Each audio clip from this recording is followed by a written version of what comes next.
I was watching it just like at home. So once I saw Adam Cole come out, I was like, oh, that's cool. And I started turning the TV off. And then someone texted me, was like, yo, Bryan Danielson. I'm like, where? I no, it just ended.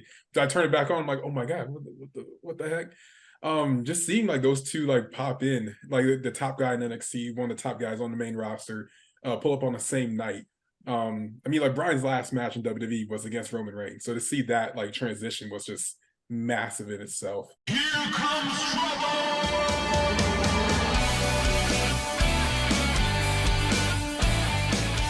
It's me. It's that N to the T to the G. Rolling once again with that BTWB Big Trouble with Bishop, taking up the whole screen. And I'm Nikki the Good, and we are the Meatpop Express. But today we have a very, very special guest. We have one of the hottest pro wrestling creators, content creators on the entire internet, on the entire world, I'd like to say. Definitely. He's also jacked. He's also a power lifter, and he definitely squats more than 275 pounds. Shout out JD. Shout out JD. We have Muscle Man Malcolm. And listen, I'm going to give you the floor here to introduce yourself, but we know, at least I know where, because I do my research because I'm a reporter. I know where you got your name from. So I don't know if you want to go there, but the floor is yours, man. What's going on, Malcolm?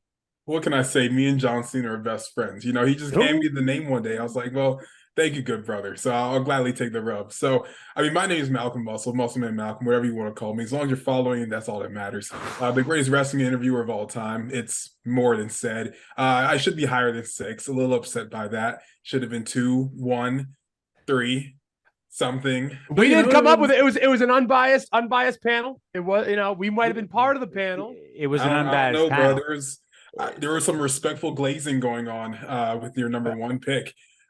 Just being honest. Gotta be political. Yeah. Well, listen. You can take it. You could file a complaint with the committee. We will bring it to them, who we don't know who they are, and we'll see if we can get you bumped up a little bit. We see if we get you bumped up a little bit. I've already contacted my lawyers about it. So that's good. You'll hear from David Otunga soon. Big time.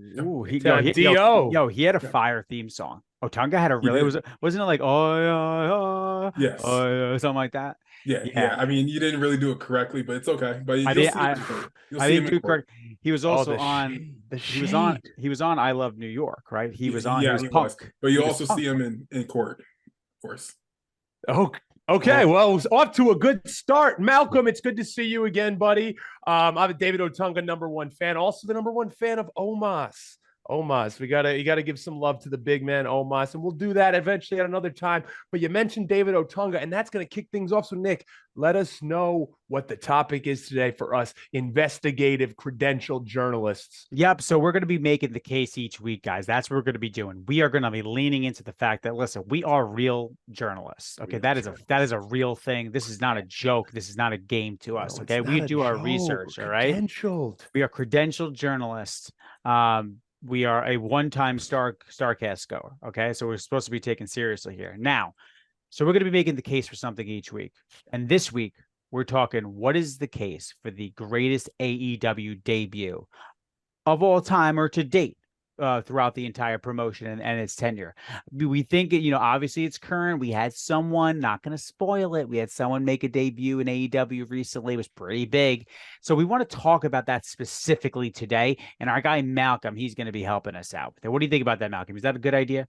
Yes, we will talk about Satnam Singh the entire time. Yes. Yes. He loves the big guy. That's why I'm a big fan of Muscle Man Malcolm. Yeah. He loves the big guys. He loves those big bastards. The big bastards. The more meat, the better. Yes. That big son of a bitch. So to start it off, we're going to talk about a little bit of the research we've been doing, trying to figure out. And before we get into what the actual best debuts in AEW history are, Malcolm, what makes a good debut to you?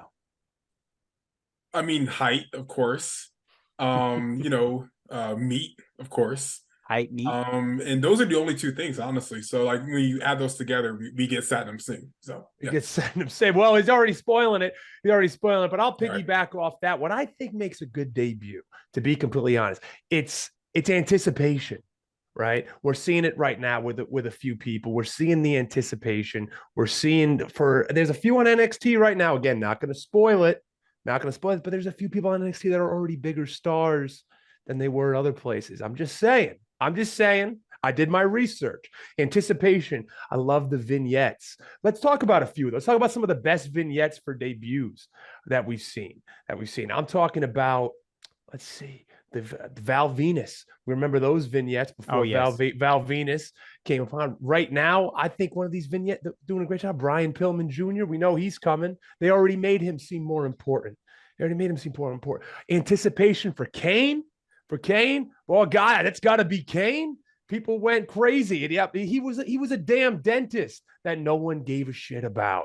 And then he came out as Kane, and he had the double. I think at the time it was the double reds right on the arms, the flames down the sleeves, looking like a big son. Okay, there's meat for you. Rips the cage off. What about you, Nick? Tell us what's some of your favorite debuts, or what makes a good debut.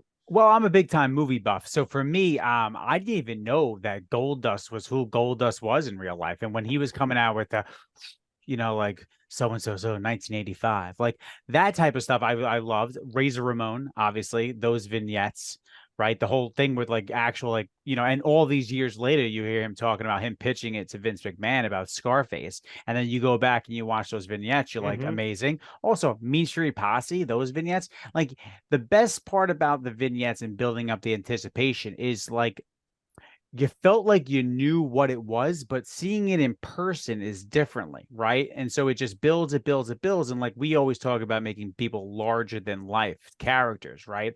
So, and anytime there's a new character coming in, especially for some reason, it just the level of excitement rather than just like a name. Oh, this person's coming to this promotion. But when it's a character and you haven't seen it in person, there's just a little bit something that's a little bit more salt and pepper on top. They get a little spices going. Malcolm, what about you, man? Any debuts stick out to you, like, from growing up as a big time wrestling fan? Ryback. Yeah. Well, and you said Nexus. You said Otunga. Nexus. No.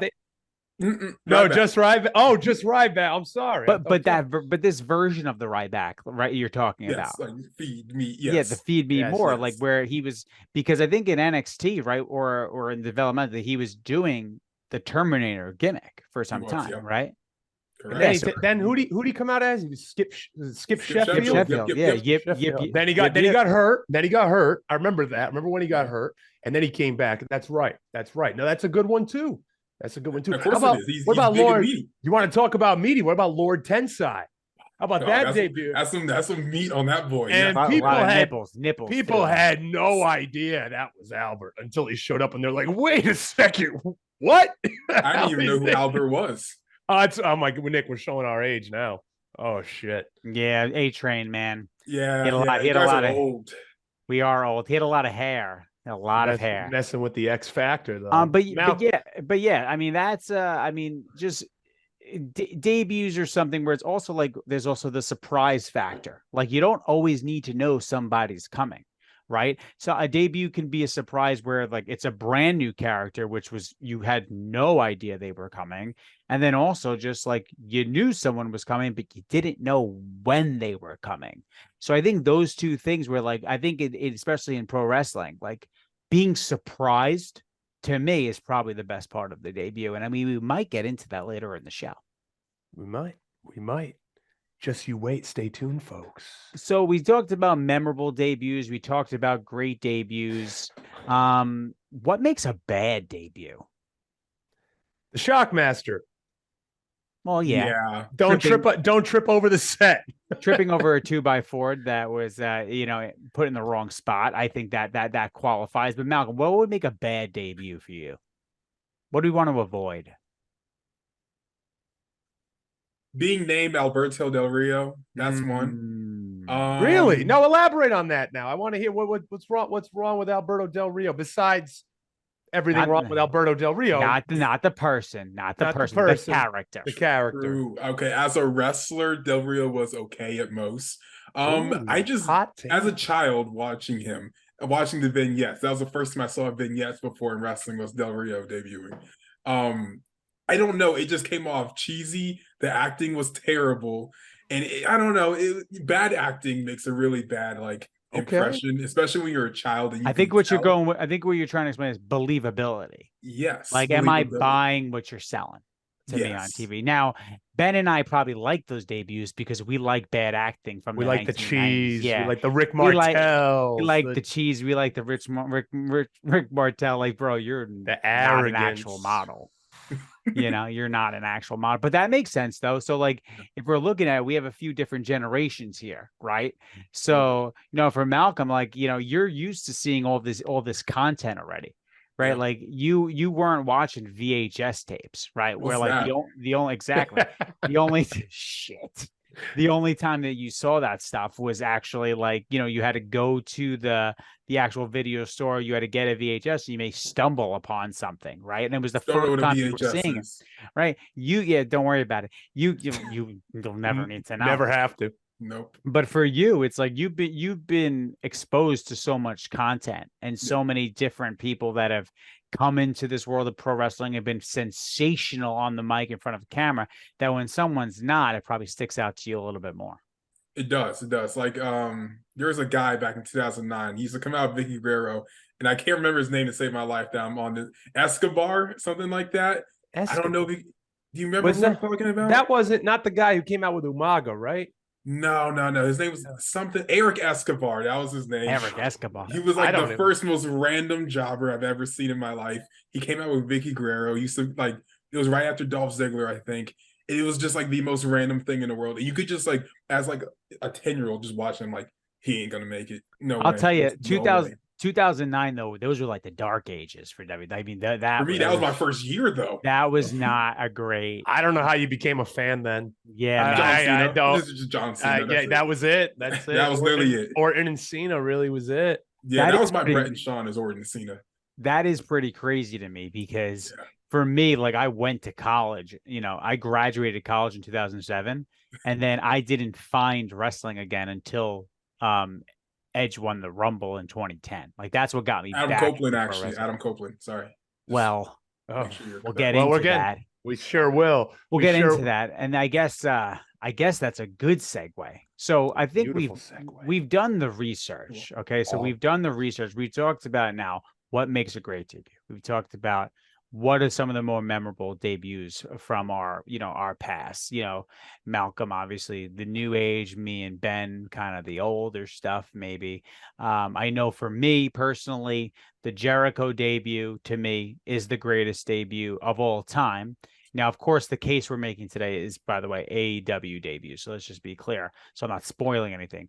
But Chris Jericho's debut in 1999 in August, to me, that is a debut. It not only had the anticipation from the clock, but it had the vignette from the actual countdown clock. And then it had the fact that he was an actual free agent. And you didn't know, unless you read the dirt sheets, you really didn't know if he was coming.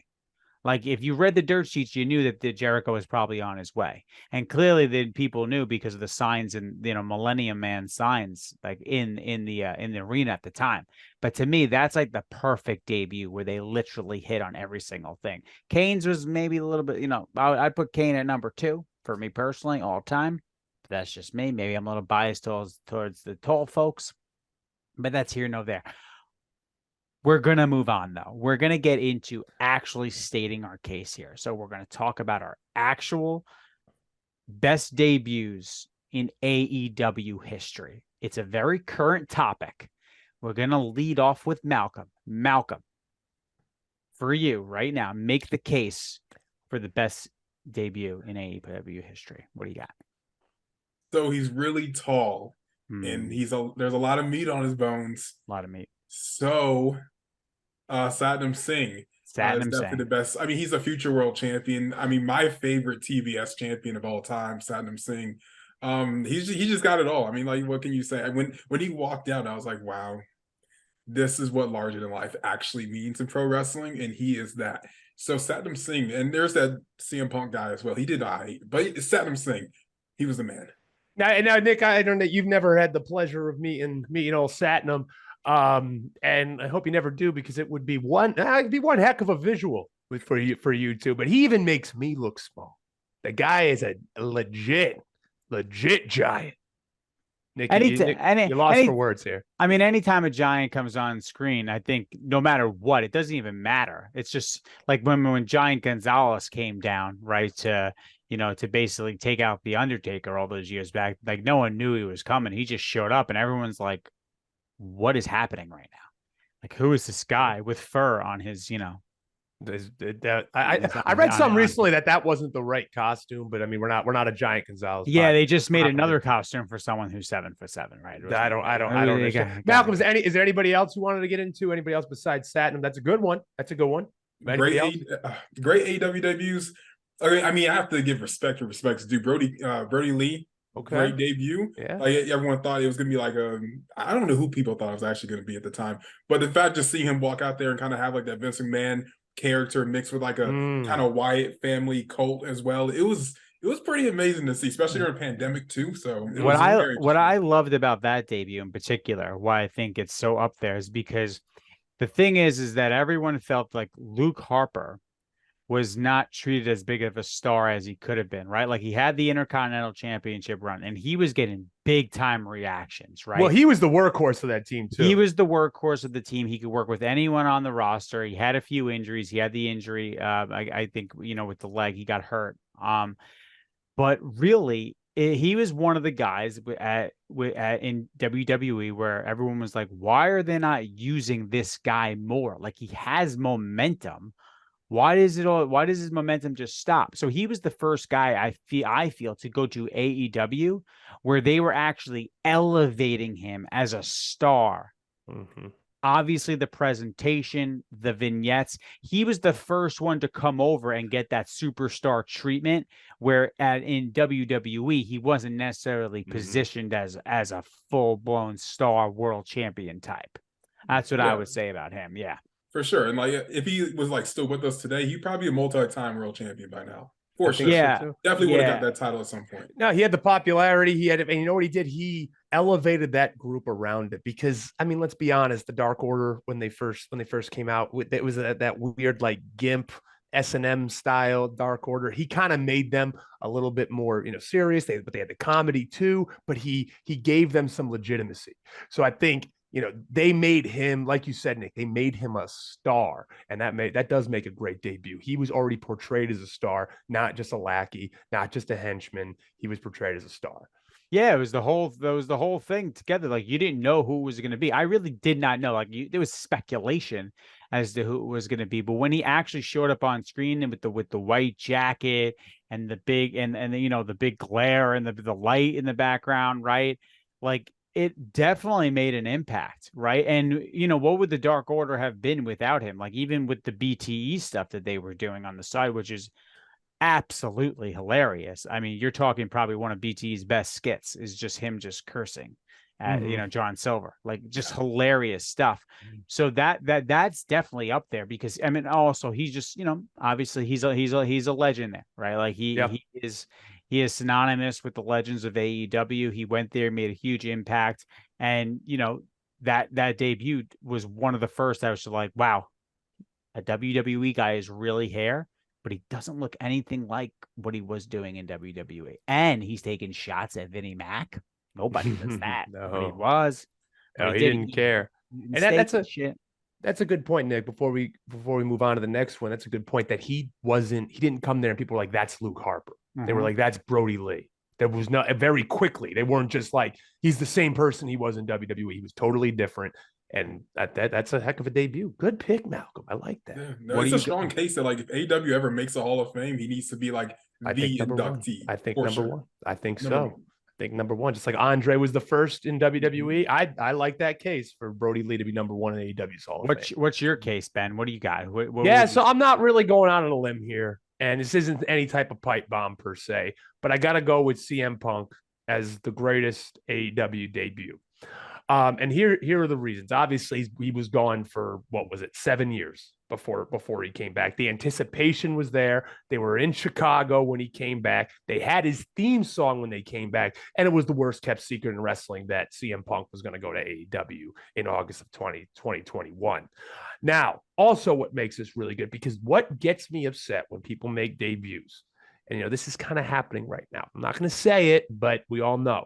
makes me kind of upset is when they have just a random match with somebody in a debut. CM Punk, for a few weeks, built up this storyline with Darby Allin, who he's never, ever had any interaction with until he got to AEW. He said his name once before he got there that he wanted to work with Darby Allin, but he never had any interaction. He immediately started the story, called him out. Darby was up in the rafters somewhere doing his best Sting impression, and he had a marquee match at All Out 2021.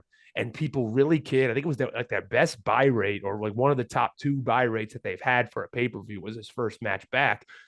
And he made it into a spectacle. It wasn't just a throwaway match. It wasn't a warm-up match. It wasn't anything like that. He wanted people to pay to see him on pay-per-view. And that's what really makes a very special debut. He was already a star, but he turned into a superstar once he got there. Malcolm, what do you think about what was your vibes when CM Punk came back, was on screen for the first time in 7 years? I was walking around in a Walmart watching AEW, and I started just crying. I was like, "Oh my God, my childhood!" It was really emotional. I loved it. I think it was great. I mean, I wish it all worked out a little bit better at the end, but I mean, we had him for when we had him, and we'll see him in 2 months in Survivor Series, so it'll be good. Yeah, maybe. Oh, That'll be another debut. Do you have the scoop? Do you have the scoop? Do you have the scoop over I know people in SRS? places. I know people in places. SRS, nice. look out. Nice. Look out. Well, let us know so we could break it before Sean Ross app. Of course. But yeah, for me, CM Punk, I mean, I just couldn't believe that it happened, because really, like, if AEW was never created within the 7 years, that debut doesn't happen. Like, I don't think he's coming back. I don't think his initial like comeback to pro wrestling would have been with WWE. I do think it's in the cards now, because never say never. Money's on the table, right? And he wants to make more money. But I never thought we'd actually see that day. I thought we had passed. Like 7 years is a long time. Like The Rock was different, because The Rock was doing something. He went to go be the biggest star in the world at the time, which is what he was. Like he was on that verge. He was cracking that part of that ceiling, back in like 2012. But with CM Punk, I just didn't think it would actually happen. And the fact that he was literally in the middle of a pro wrestling ring again with the new company, a company where his style fits, where like he is very much synonymous like with the fans. Like those are his fans. Those are the people that rooted for CM Punk, 15 years prior, right? Like that's the AEW audience. I just couldn't believe that a new company was actually created. It was called All Elite Wrestling, and they just so happened to do everything the perfect way to get CM Punk back in pro wrestling again. I just didn't think we'd ever see it again. And that's what made you're right. It was more of an emotional thing to see him back in a ring than it was like a shock value, because you knew he was coming. Yeah. You knew it. Like you knew it was coming, but it was like, it's a big sigh of relief. Like, shit, finally, thank God we got this guy back. Because, and I hate the fact that the way things, you alluded to it a little bit. Like, I'm not happy he's out. Like it sucks. It sucks. He should be at the top of the card, but it's just, grown men are grown men. They're going to do what they do, and business is business. I'm not going to worry about it. I'm going to move on. And yeah, so that was definitely been. I mean, you probably just can't have this list without talking about making a case for CM Punk there. I think that's a strong one. For me, I was actually my case. The one I'm going to kick it off with is I was there in person at All Out when you had the double debut, and I'm going to put them together because you can't have one without the other. We're sitting there, the show's closing up, and all of a sudden the lights go out, and everyone's like, he's here. It's Bryan Danielson, right? Because that was the rumor. Bryan Danielson's coming. He's coming to All Out. He's going to be there. It's locked. But then all of a sudden you hear, it's all about the bow now, bow now, bow now. And you're like, what is this? Because the lights were still out. And then you see the big AC come on, and it's Adam Cole and Bryan Danielson came out back to back. And the reason why this debut to me sticks out the most in AEW is because at the moment, at least, you felt that they were literally taking over pro wrestling, because that's how big that was. But to get those two guys back to back from the Fed in one night. I mean, Ruby Soho was early in the night. I get it, right? But if we're talking about closing a show with all those studs in that ring and the stare down, you thought that pro wrestling had just hit its apex, and you went home being like, yo, WWE has a problem on their hands right now. That's why that debut just felt so much bigger than anything else they could have done. And also, I don't think we've ever seen two like A-list top of the level stars literally debut within like 2 minutes of each other. Mm-hmm. And I guess what? Once Adam Cole showed up, I didn't think we would get Bryan Danielson. I was like, all right, we'll get him on Dynamite. But no, you got him literally 2 minutes later, and it was crazy. Trust me, I was there. Don't know if you guys were there, but it was absolutely insane. Mal, I'm gonna let you give your opinion on that before I give mine, and mine's pretty interesting. So go ahead. What do you think? Yeah, I mean,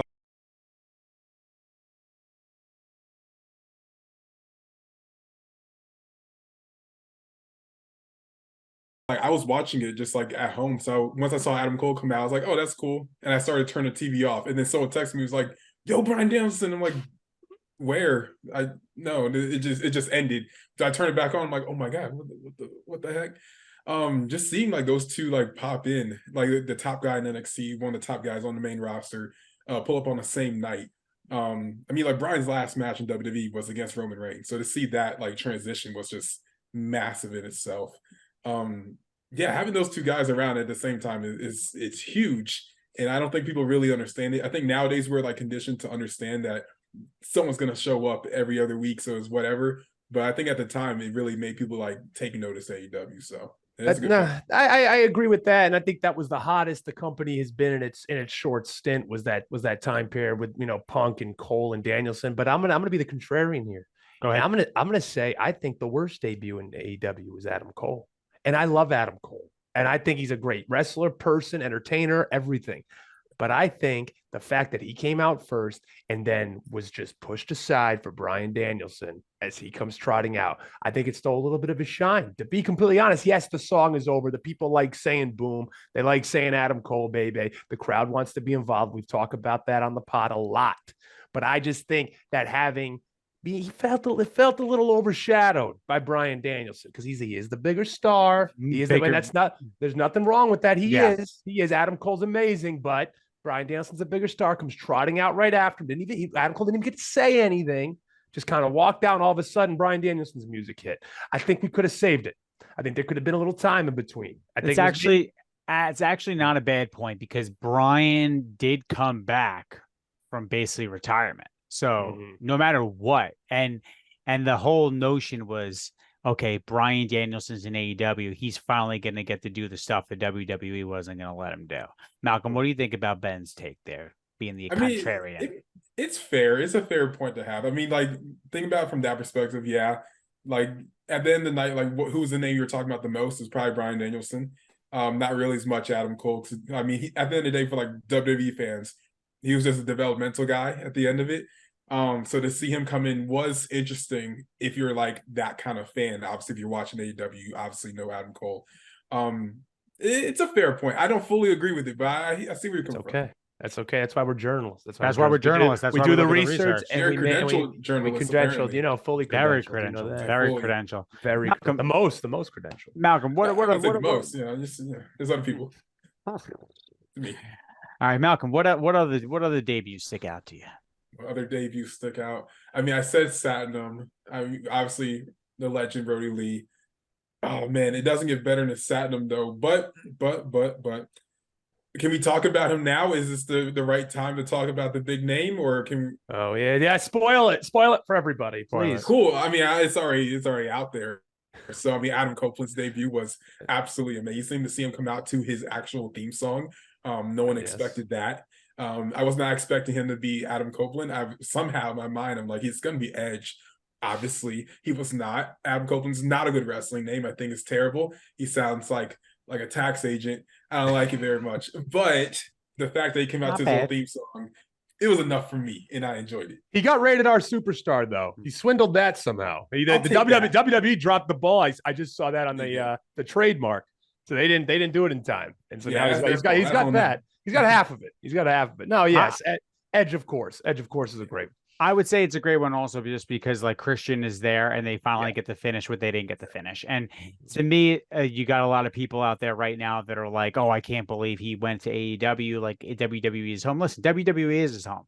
But you know what? Like now we get the chance for him to actually finish the way it should have gone down. And you know what? Like if one of them is going to hang up their career, they should be wrestling each other. Like there's really no other way for them to end it. Right. Like you need them to have and that's why I'm also happy that Tony's choosing to do it right away, because the one thing I'm sick and tired of AEW doing is sometimes they wait a little bit too long to get things where they need to be.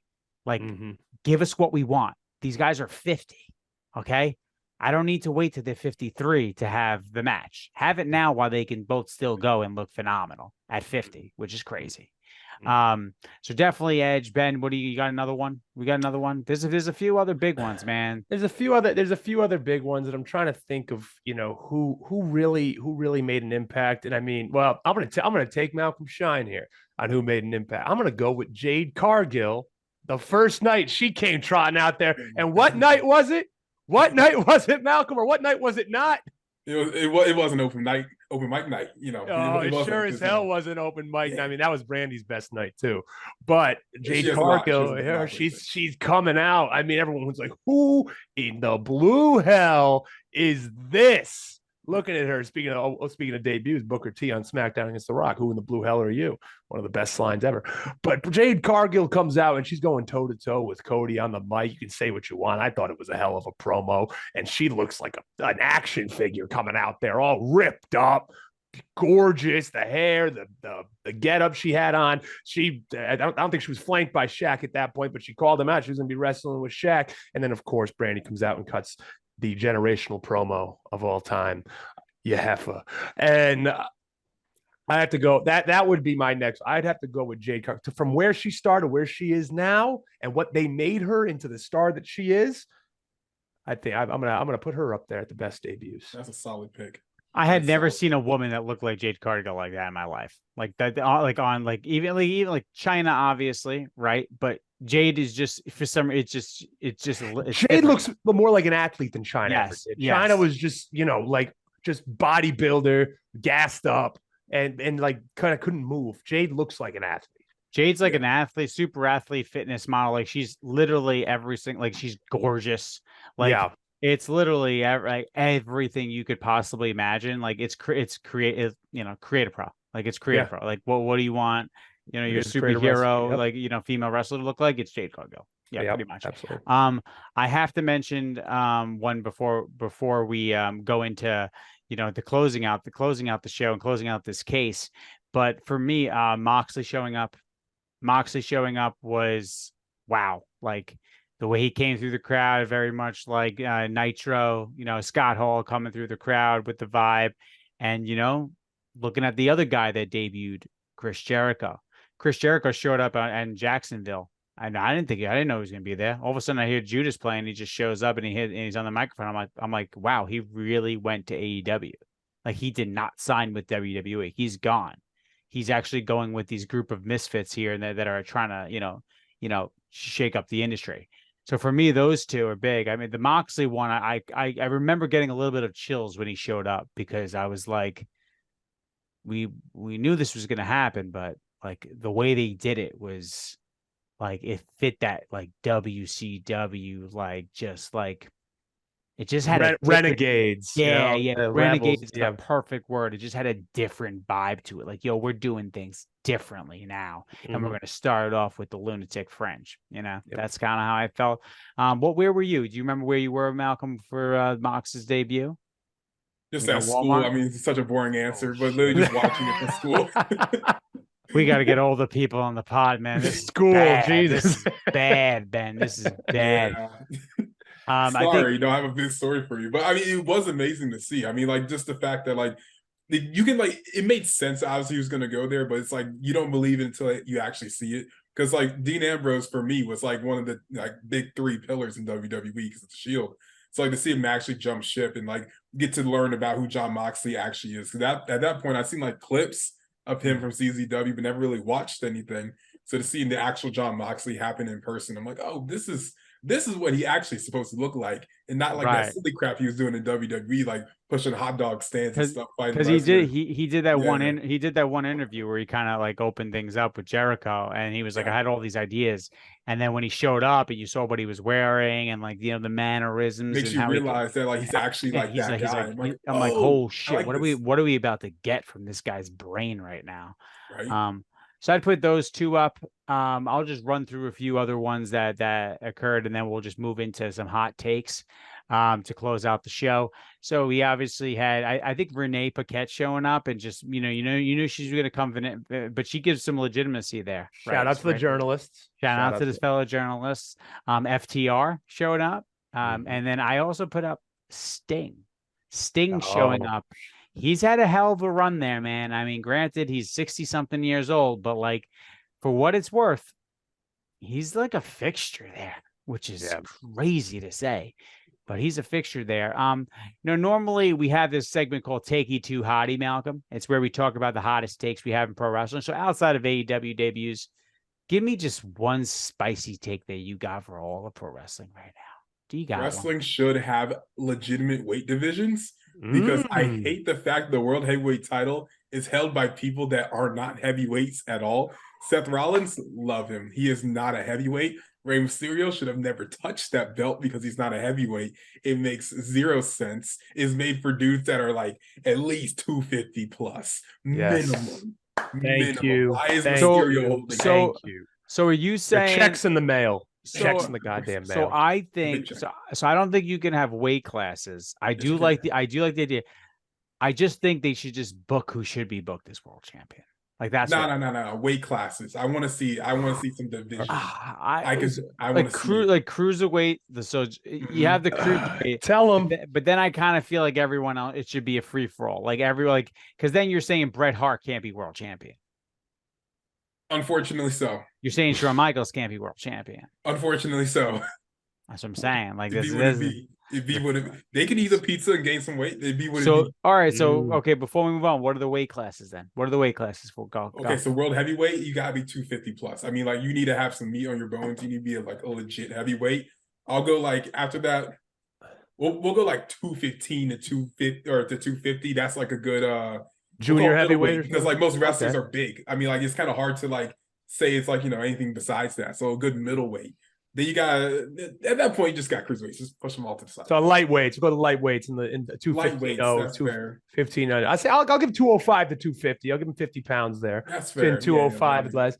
Yeah, I mean, I 100% agree. I think in professional wrestling, it is a spicy hot take. I think we do need something like that. We do need the big men on top. Thank you, Malcolm. Thank you. I knew there's a reason we brought John. Ben, what do you got? What's your hot take before we go? No, my hot take, and I think just that well, again, not going to go out on a limb. I'm not really being risky here. The IWC is full of morons, and I'm sorry to say, I know people are listening. I think everybody giving all this crap and saying WWE is making a bullshit, is being desperate and making this bullshit decision to put John Cena and Cody and Asuka and Paul Heyman on NXT next week. Listen, it's a business, folks. We ain't all here to play nice. We ain't all here to make you happy and everyone's friends. You ain't all friends. Remember what Triple H said? You can either make money or you can make friends in this business. And believe me, WWE is here to make money. So if you're going to have that take where you're mad at WWE for wanting to make money, wanting to get better ratings. Hey, the TV deal's coming up. They want to show that NXT is a superpower here. They want to show that they can make more, they can get more ratings on NXT, and why the hell wouldn't they do it? So everyone that has that take that WWE's desperate, WWE's bullshit for doing this, go outside and touch some grass. My thank you, Ben. Like for all of us. Thank you. My hot take is that, man, I have a feeling, man, that Cody's gonna get screwed again, because if The Rock really does show up at WrestleMania, man, it's his show. I know people are saying it could be like a double nighter. I don't think it's going to be a double nighter. I think they're going to give it to I think it's going to be Rock Roman, and that's what it's going to be. I don't see them bucking that match or shortchanging The Rock. I sure as hell, The Rock, as nice as a guy he is, he's a businessman, and you're not going to convince him to be like, hey, yeah, you're going to win it, then you're going to drop it to Cody, or you're going to like share the main event with Cody in a way. I don't think that's happening. I think Cody might be a little bit in a WrestleMania 41. He's going to win the belt. Like he's going to win it at some point. But I think if the Rock wasn't involved, it would be at 40. But I think we should all prepare ourselves for this story we're telling to be like, you know, fucking long is what I'm gonna say. With that said, those are my hot takes. Those are your hot takes for the week. Malcolm, we usually close the show with get your shit in, which is essentially where you put yourself over and tell everyone where to follow you. So go ahead. I mean, I'm already over, honestly. But Oh, love that. I love that. I love yeah, that. it'd be what it be. I mean, you can follow me on YouTube, Muscle Man Malcolm. You can follow me on social media, Malcolm Muscle. I am that guy. I've always been him. Now people just recognize it a little bit more. So if you follow me, great. If you don't, you should. Shit. So please do. Please do. Yep. Talk your shit. And where can we find you next? You know, you're all over the place now. Where are you going next? Anything in planned? I think the next one is going to be probably Texas. But Okay. if not, then you will probably see me in Chicago for Survivor Series. So There we go. Okay, awesome. Good to hear. Breaking news. Malcolm will be in Chicago for Survivor Series. We broke it here first, Sean. You son of a bitch. We broke it here first. Bastard. You bastard. All right, I'll go next. I'll put myself over. Got a couple weekends off from professional wrestling. Actually, no, next weekend I'm going to be in Georgia, Rome, Georgia, primetime wrestling. I think I'm still booked. I don't know. I haven't seen the poster yet. So I'm sure I am. Rome, Georgia, where Arn Anderson's from. And then the weekend after that, we got a doubleheader Friday, Saturday night, October 20th and the 21st. I am wrestling in Maryland against the label, not the stable, Blackout Independent Wrestling Hall of Famer, Ruckus, and his running mate Robbie Illuminati of Blackout in Hagerstown, Maryland. Next night, defending the WCPW heavyweight title because I'm a goddamn heavyweight in every sense of the goddamn word. Wrestling WCPW, Chicago, Sycamore, Illinois, defending the title. I don't know who I'm wrestling, but does it matter? Because they're going to be looking up at the lights. My hand will be raised to the goddamn rafters, and that's just the way it is. So deal with it. So that's where you can find me, and you can also find me on all social media platforms at Big Trouble BB, TikTok, Twitter, IG. Find me, follow me, subscribe to this goddamn pod because we're going to the moon. Nick, go ahead, try to follow that. Yeah, I can't follow that. I'm going to be going to a fall fest with my children. Probably going on some rides on Saturday. I think I'm taking my daughter to a roller rink. So I'll be doing that. Won't be wrestling at all. But yeah, you can follow me at Naked the Good on all platforms. You can follow this show at whoa, I almost botched that bad. Could you believe it? You can follow us at Meatpop Express pretty much everywhere on YouTube, on TikTok, on Instagram, on Twitter. Please follow us there. Ben, do we want to tell them about what we have coming out? Oh, we have coming out.